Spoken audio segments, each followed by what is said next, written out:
এখন ৪ মাস পর আপনি শারীরিক এবং মানসিকভাবে কেমন আছেন? প্রস্রাবের তো ডেইলি মনে হয় ৩০ বারের হচ্ছে। জি, ওই জায়গায় চলিয়ে আছে ৫-৪ বারে।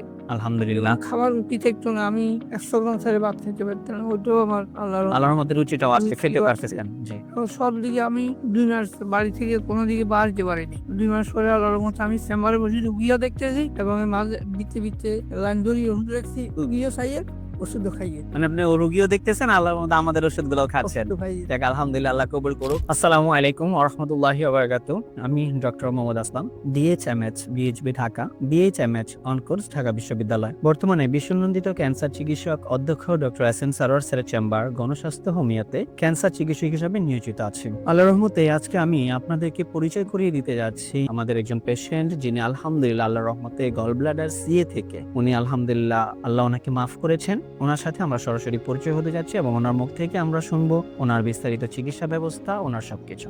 আসসালামু আলাইকুম, কেমন আছেন আপনি? ভালো আছে। স্যার, নাম জানি কি আপনার? মানিকলাল চক্রবর্তী। স্যার, আপনার বাবার নাম কি? আমার বাবার নাম হরিপদ চক্রবর্তী। হরিপদ চক্রবর্তী। আপনার মায়ের নাম? কুমোদিনী চক্রবর্তী। কুমুদিনী চক্রবর্তী। আচ্ছা স্যার, আপনি যে গ্রামটাতে আছেন, গ্রামের নামটা কি স্যার? আমার গ্রামের নাম হলো মোহাম্মদপুর। ইউনিয়ন? ইউনিয়ন ৪ নম্বর রামনগর ইউনিয়ন। ৪ নম্বর রামনগর ইউনিয়ন। থানা? দাগন ভুইয়া। দাগনভূঞা থানা। আর জেলা? ফেনী। ফেনী জেলাতে আছে। স্যার, আপনি সর্বপ্রথম কি সমস্যা হয়েছিল স্যার? আমি একটু আগে বলি যে আপনি কিসে যেন আছেন, কি পেশায় আছেন স্যার আপনি? আমি একটা পল্লী চিকিৎসক হিসেবে আছে দেশে। পল্লী চিকিৎসক হিসাবে দেশে আছেন? দেশে আছে অনেক দিন কিন্তু প্র্যাকটিস করি।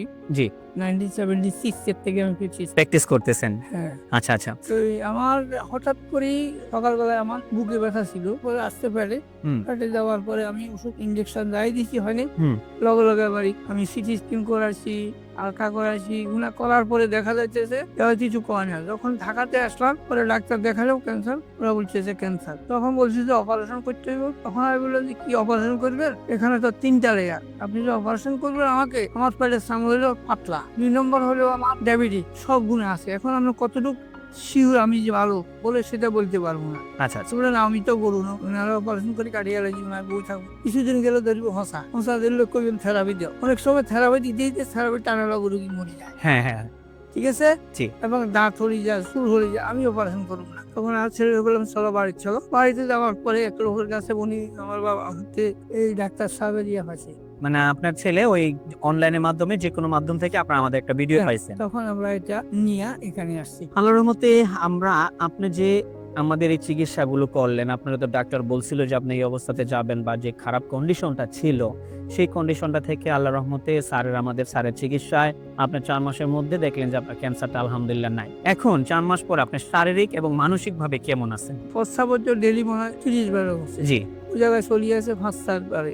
আলহামদুলিল্লাহ। খাবার রুচি থাকতো না। আমি ১০০ গ্রাম ছেড়ে ভাত খেতে পারতাম না। ওইটাও আমার আল্লাহর রহমতে রুচিটাও আজকে খেতে রুচিও আছে। পারতেছেন। জি। তো সব দিকে আমি ২ মাস বাড়ি থেকে কোনো দিকে বাড়তে পারিনি। ২ মাস পরে আল্লাহর রহমতে আমি চেম্বারে বসে রুগীও দেখতেছি এবং এর মাঝে ভিত্তি লাইন ধরিয়ে ওষুধ রাখছি। রুগীও খাইয়ে, ওষুধও খাইয়ে। মানে আপনি রোগীও দেখতেছেন, আল্লাহর রহমতে আমাদের ওষুধগুলোও খাচ্ছেন। ওষুধও খাইয়ে। যাক আলহামদুলিল্লাহ, আল্লাহ কবুল করুক। আলহামদুলিল্লাহ, আমরা ওনার জন্য সর্বোচ্চ দীর্ঘায়ু কামনা করি। আল্লাহ তাআলা ওনাকে যেমন আজকে মাফ করছেন, ওনাকে যাতে মৃত্যুর আগ পর্যন্ত আল্লাহ অন্তত সমস্ত প্রকার রোগ থেকে, অন্তত ক্যান্সার থেকে যাতে মুক্ত রাখেন, আমরা সেই আশায় আছি।